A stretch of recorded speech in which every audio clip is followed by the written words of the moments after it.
Mr. President, I've been looking for you. You have got to be careful about being seen with the 1% so much.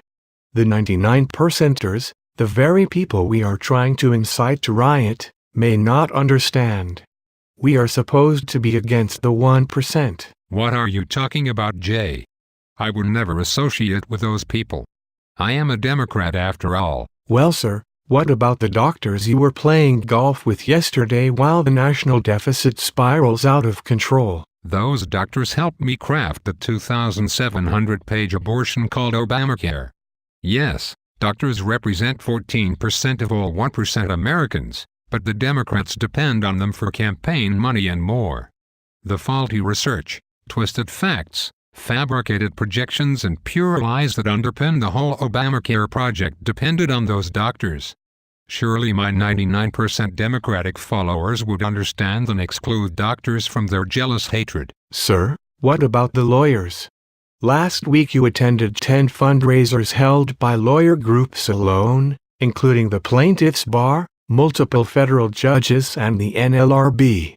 That doesn't look good. Almost 10% of the 1% are made up of lawyers. What about them? Yes, America has more lawyers per capita than any other country on earth, making us a laughingstock among all civilized nations. But look, Jay, lawyers are the bedrock of my supporters. They share my philosophy that someone else is always to blame. If life isn't fair, sue.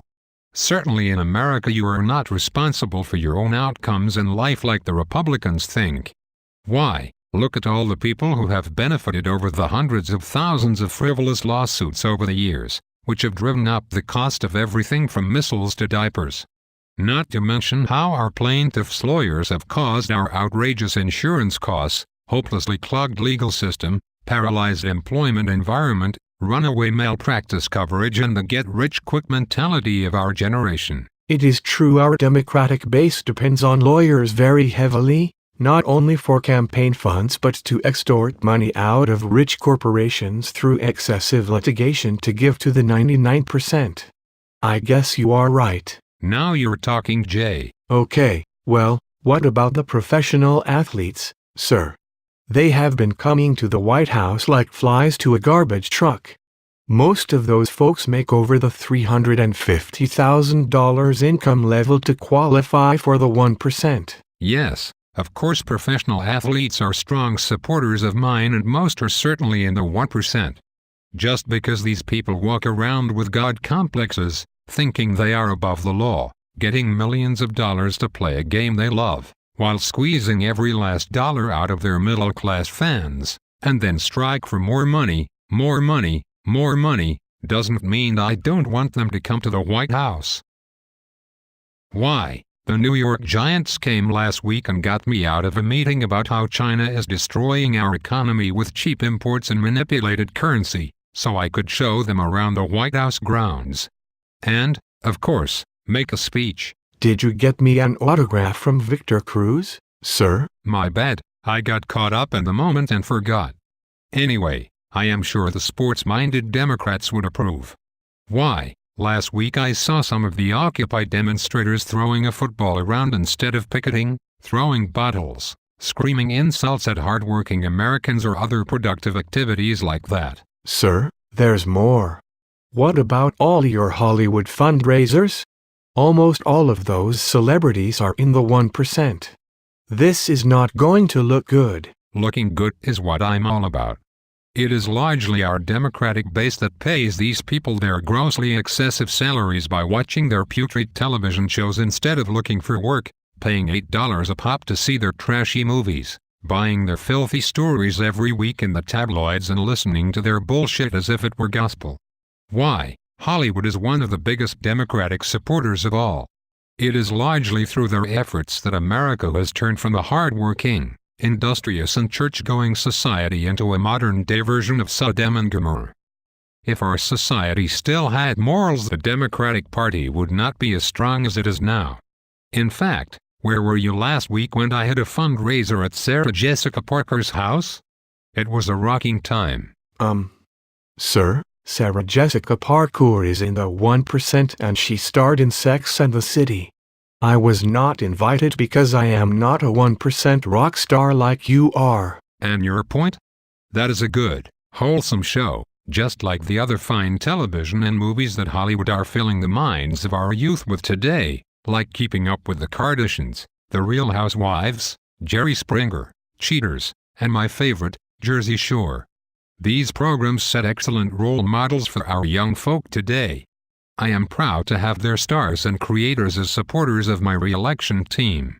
I will see if I can get you an invitation next time. I sit down with my kids often to watch The Real World on MTV so they will know what to expect in life, sir. I have plenty more Hollywood fundraisers coming up while our European allies grumble from the utter failure of their socialist governments.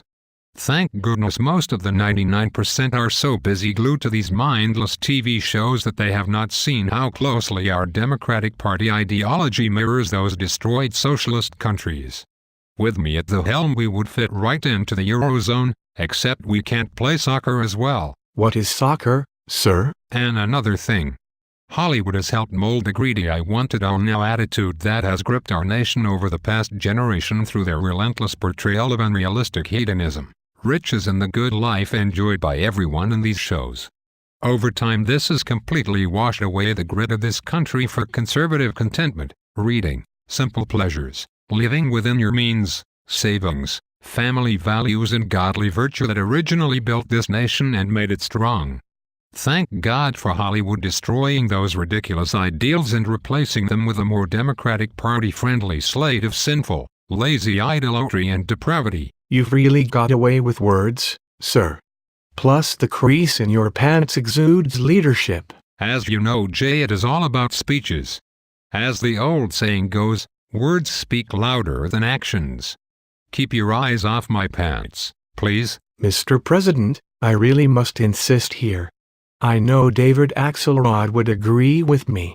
We can only keep these hypocritical ties with the 1% we claim to hate out of media eye for so long. There is a limit to how much even our disgraceful mainstream media stooges can get away with in the digital age. Besides, many of these horribly biased muckslingers are also in the 1%. Chill, Jay. The mainstream media has always distorted the truth and hushed up important details in their reckless attempt to brainwash the middle class, and we can count on them to continue. Look, I agree that many news anchors are ridiculously overpaid to produce such low-quality trash they pass off as professional journalism, but the Democrats depend on that distortion of the truth to keep the masses from tearing us to pieces on what we have overpromised and underdelivered to them. Do I have to spell this out for you? Okay. But you've been having an awful lot of musicians at the White House recently. We have been able to cover up some of your guests, but many of these extravagant parties have leaked out to the masses. It doesn't seem right when there is runaway unemployment and increasing poverty. Musicians are in the 1%, sir. Jay, my Democratic base love their music. I am proud of the many fine songs spewed out by the various hip-hop, pop and rap stars that have repeatedly visited the White House, while America crashes into the sea under $16 trillion in debt. If I had a fiddle, I'd be playing it. Besides, those artists strongly support me in the Democratic Party. In fact, their inspiring lyrics and wholesome music videos about drug use, sex, violence, killing, gang warfare, money worship and gambling are some of the very seeds that have helped turn our young generation into the fine citizens they are today, and many future Democrats. Sir, listen to me. Our credibility is on the line. What about the financiers? The Wall Street types have been coming to your fundraisers like pigs to the trough. What about George Soros, the Grand Marshal of the 1%? He is one of the wealthiest 1% on earth. Your posse of Wall Street types are where the whole movement started. What about your BFF, Robert Wolf, who is raising all that money for you? He is the heart and soul of the 1%. Ah yes, my bundler. Jay, you do not understand. These Wall Street people are huge political allies. They helped get me elected. Their cronies are my homies. It is the corporations they work for that we have a problem with. But not to worry, my second, great, 2,500-page boa constrictor of unintelligible, job-killing regulation, the Dodd-Frank Act, will strangle the life out of any financial corporation that still has a dollar of profit left. The financiers themselves, they help keep the democratic machine going, if you know what I mean. The Occupy folks are not interested in them, exactly. What do you mean, exactly? Who are the 99% trying to tar and feather to satisfy their own jealous rage? Am I missing something? Oh heavens, not the academicians? Say it ain't so, Joe. No, things have not fallen off the track that badly. Most people have not figured out that if you take the ridiculous amount we pay these professors and divide it by the 15 hours a week for half a year they actually do work, many probably make the hourly equivalent of what I make. And, of course, I'm in the 1%. Academia has always been the bulwark of the democratic ship. As long as we keep a steady supply of middle-class taxpayer-funded grant money coming, in order to fund their important projects like the sex life of shrimp or to research the methane gas emission of dairy cows, the professors will be okay. I am a bit worried about the $1 trillion in student loans we loaded up on these folks to pay for this valuable research, aren't you? Oh well, someone else must be at fault. You can't expect a college graduate to have seen the possibility of having to repay a loan, do you? I mean, we Democrats spend on things we want and never worry about paying for it, right? No, I suppose not. That would be too responsible. At least I don't have to worry about the labor unions. That is who has filled the ranks of most of these Occupy demonstrations, lending their expertise at wet work, destruction and the subtle art of intimidation. Jay, you haven't been around long, have you? These labor big shots can picket and threaten people 1 minute and then turn around and party like a 1% fat cat better than Nancy Pelosi does. And that is saying something. No, our henchmen are in this for the long haul. Heck, you know half those union dues funnel right to us anyway. That is a beautiful thing. Well then who the hell is it? If all these people in the 1% are such fans of yours, who is left in the 1% for us to try to divide the nation against? Who are we out to get? Why, Jay, small business owners, corporate managers and entrepreneurs, of course. Ooh, you're giving me goosebumps, sir. Do tell. Yes, those are the Americans we are out to destroy. How dare they take risks, work hard, year after years to slowly build their careers, families and businesses. Those folks still keep money out of our reckless consumer-driven economy by not spending more than they actually have, like the rest of us do. It is not fair. We need to punish them for their success and make them pay more tax.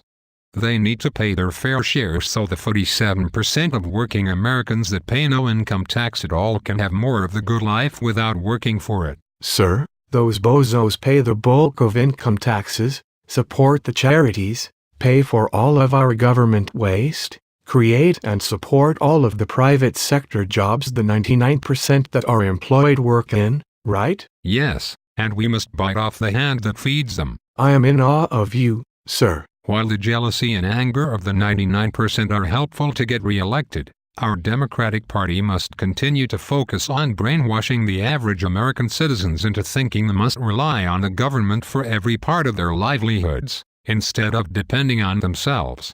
Which, of course, is why so many politicians are in the 1%, especially the Queen Bee Nancy Pelosi. We can't go back to a time when people were tough, were contented to live a normal, modest life, work hard, save money for things, be good, involved parents and take responsibility for their own actions and lot in life. That would be a disaster for the Democrats. So when it comes to my support of the Occupy movement and my hypocritical allegiance to the 1% to fund my own blind ambition, remember our motto, do as I say, not as I do.